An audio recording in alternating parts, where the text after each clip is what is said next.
আসসালামু আলাইকুম কাকা। ওয়ালাইকুম আসসালাম। কিরে কি লেগেছো আবার?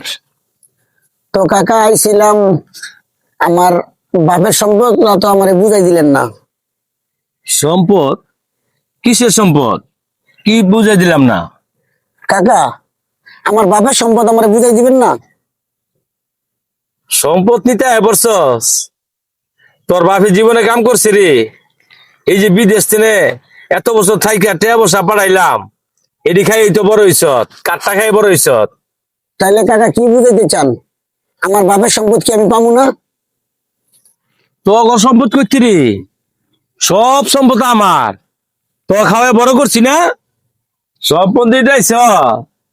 আমারটা খাই আমারটা পইরা বড় হয়ে গেছে গা। হ্যাঁ, জানতে আর কোনোদিন আমার বাড়ির সীমানা যাবি না। এক করে দিব একদিন। তাইলে কাকা আমার বাপের সম্পদ আমারে বুঝাই দিতেন না।